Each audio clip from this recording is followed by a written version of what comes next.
Hello students, class में हमने unit 2 start करी थी। तो उसमें हमने कंसंट्रेशन की मेजरिंग टर्म्स पढ़ी थी, मास परसेंटेज और वॉल्यूम परसेंटेज। थर्ड है हमारा नंबर ऑफ मोल्स। तो नंबर ऑफ मोल्स कैलकुलेट करना है, 11th क्लास में भी देखा था हमने।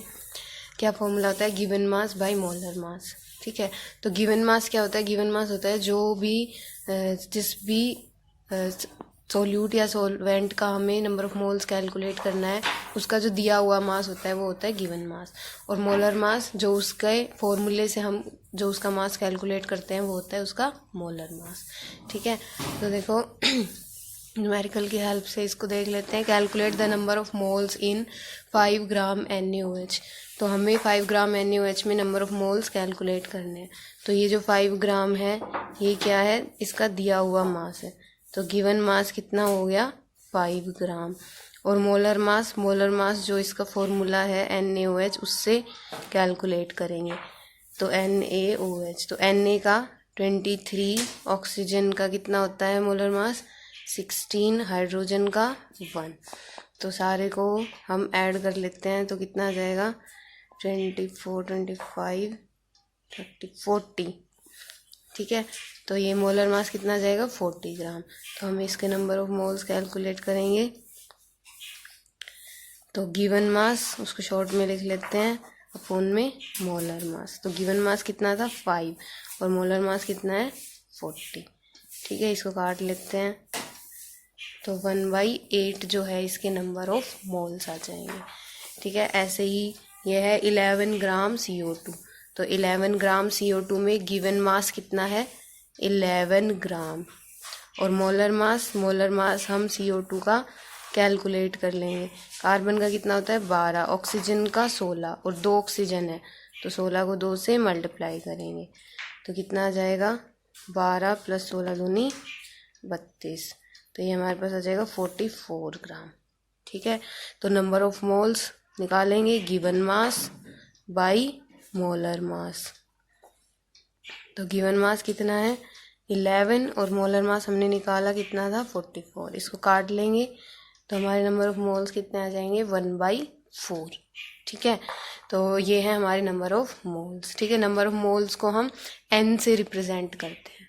ठीक है, दूसरा है फिर मोल फ्रैक्शन। तो मोल फ्रैक्शन क्या होता है? It is the ratio of number of moles of one component to the total number of moles present in the solution. Mole fraction होता है रेशियो नंबर ऑफ मोल, मतलब जिसका भी आपको मोल फ्रैक्शन निकालना है उसके नंबर ऑफ मोल्स ऊपर और नीचे जो जितने भी कंपोनेंट उस सॉल्यूशन के अंदर हैं उन सब के नंबर ऑफ मोल्स। ठीक है, नंबर ऑफ मोल्स को N से रिप्रेजेंट करते हैं। ठीक है, और सॉल्यूट के लिए क्या लगाते हैं? B।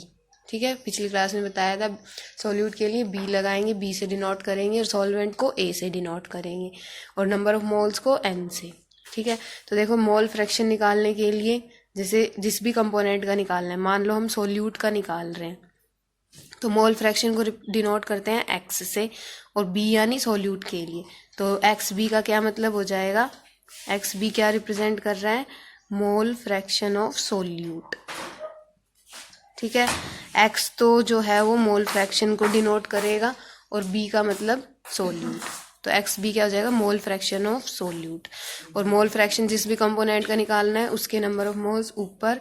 जैसे सॉल्यूट का मोल फ्रैक्शन निकाल रहे हैं तो ये जो N है, N किसको रिप्रेजेंट करता है? नंबर ऑफ मोल्स को, और B सॉल्यूट को। तो सॉल्यूट के मोल फ्रैक्शन के लिए ऊपर तो number of moles of solute के नंबर ऑफ मोल्स रखेंगे हम ऊपर। ठीक है, और नीचे जितने भी कंपोनेंट है, जैसे मान लो 2 कंपोनेंट है सॉल्यूट और सॉल्वेंट, तो ये Na हो जाएगा number of moles of solvent और NB number of moles of solute. नीचे तो जितने भी कंपोनेंट है उन सब के नंबर ऑफ मोल्स। ठीक है, और ऊपर जिसका हम मोल फ्रैक्शन निकाल रहे हैं, सॉल्यूट का निकाल रहे हैं, तो ऊपर number of moles of solute आ जाएगा। ठीक है, और X रिप्रेजेंट करता है मोल फ्रैक्शन को और B सॉल्यूट को। तो XB क्या हो जाएगा? Mole fraction of solute. ठीक है, ऐसे ही X किसको रिप्रेजेंट करता है? मोल फ्रैक्शन को, और A किसको रिप्रेजेंट करता है? सॉल्वेंट को। तो XA का मतलब मोल फ्रैक्शन ऑफ सॉल्वेंट। ठीक है, Na number of moles of solvent और अपॉन में Na + NB दोनों के number of moles of solvent plus solute के। ठीक है। तो ये हमारा मोल फ्रैक्शन। और नंबर ऑफ मोल्स कैसे निकालते हैं, given mass by molar mass से। फिर देखो मोल फ्रैक्शन जितने भी कंपोनेंट होते हैं किसी भी सॉल्यूशन के अंदर, जैसे जरूरी नहीं है सिर्फ 2 ही कंपोनेंट से मिलकर बने, तो और 2 3 4 कंपोनेंट से मिलकर भी बना सकता है। तो जितने भी कंपोनेंट होंगे, अगर 2 कंपोनेंट हैं तो उसके लिए जो उनका mole fraction x A plus x B, 2 component, उनका मोल फ्रैक्शन 1 के इक्वल होता है। ठीक है, चाहे कितने भी हो, 3 होंगे तो x A plus x B plus x C तीनों का 1 हो जाएगा।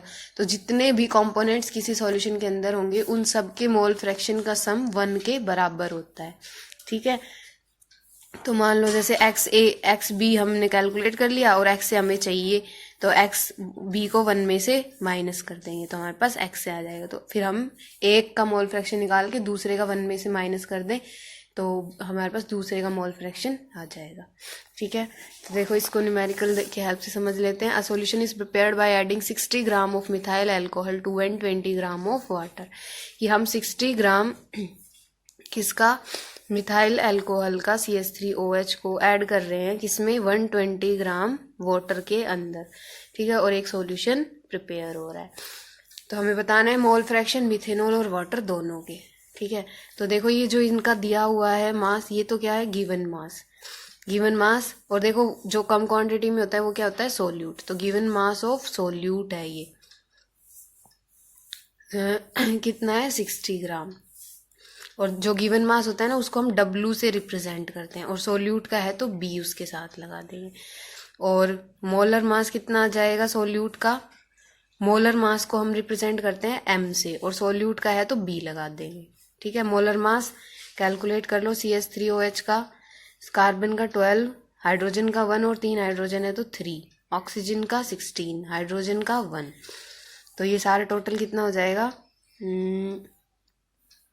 32। ठीक है, फिर ऐसे ही गिवन मास हम लिख लेंगे सॉल्वेंट का। तो सॉल्वेंट का गिवन मास को W से रिप्रेजेंट करते हैं, और सॉल्वेंट का है तो A लगा देंगे। कितना है गिवन मास, 120 ग्राम है। और मोलर मास कितना है सॉल्वेंट का, मोलर मास को M से रिप्रेजेंट करते हैं और सॉल्वेंट का है तो A। तो H2O का मोलर मास कितना होता है, एक हाइड्रोजन का 1 और 2 हाइड्रोजन है तो 2 प्लस ऑक्सीजन का 16, तो इसका मोलर मास हो जाएगा 18 ग्राम। ठीक है, अब हमें निकालना है मोल फ्रैक्शन। निकालना है मोल फ्रैक्शन। तो मोल फ्रैक्शन का क्या होता है फॉर्मूला, सोल्यूट का, मिथेनॉल का और वाटर का, दोनों का निकालना है, यानी सोल्यूट का और सॉल्वेंट का। तो मोल फ्रैक्शन ऑफ मिथेनॉल यानी सोल्यूट का हम निकाल रहे हैं, यानी उसको XB से डिनोट करेंगे। फॉर्मूला क्या हो जाएगा, NB number of moles of solute upon NA number of moles of solvent plus NB number of moles of solute. तो NB number of moles of solute निकालना है, तो सोल्यूट का given mass by molar mass. तो given mass क्या है solute का, WB से रिप्रेजेंट करते हैं और मोलर मास को MB से, और सॉल्वेंट के लिए WA प्लस MA, और इसके लिए दोबारा WB बाई MB। ठीक है, फिर देखो WB कितना है 60, MB कितना है 32, WA कितना है 120 और WB कितना है 18, WA है 120 और MA है 18, फिर WB कितना है 60 और MB कितना है 32। ठीक है, तो इसको सॉल्व कर लेंगे तो हमारे पास क्या आ जाएगा, mole fraction of solute XB आ जाएगा। ठीक है, अब XA चाहो तो यही फॉर्मूला दोबारा इक्वेट कर लो, WA बाई M में हो जाएगा अब सॉल्वेंट का निकालेंगे तो। ठीक है, या फिर क्या करना है कि अभी मैंने बताया सारे कंपोनेंट्स का मोल फ्रैक्शन 1 के इक्वल होता है। ठीक है, तो देखो XB का जब यहाँ से आ जाएगा तो हम XA का कैसे निकाल लेंगे, 1 XB को उधर ले जाएंगे तो माइनस का XB, तो जो भी XB आएगा उसको यहाँ इक्वेट कर देंगे, 1 में से माइनस कर देंगे तो हमारे पास XA आ जाएगा। XA यानी कि मोल फ्रैक्शन ऑफ सोलवेंट हमारे पास आ जाएगा। ठीक है, सोलवेंट यानी वाटर जो था इसमें सोलवेंट। ठीक है, तो इस टाइप से हम मोल फ्रैक्शंस कैलकुलेट कर सकते हैं। तो मोल फ्रैक्शन का फॉर्मूला ध्यान होना चाहिए, कौन सी चीज़ क्या डिनोट करनी है ये ध्यान रखना है कि X मोल फ्रैक्शन को डिनोट करता है, N नंबर ऑफ मोल्स को, WB given weight of solute, MB given molar mass of solute, WA given mass of solvent, MA molar mass of solvent. ठीक है, तो ये हमारे 2 और मेजरिंग टर्म्स हो गई है, नंबर ऑफ मोल्स और mole fraction. Next measuring terms हम करेंगे नेक्स्ट क्लास में।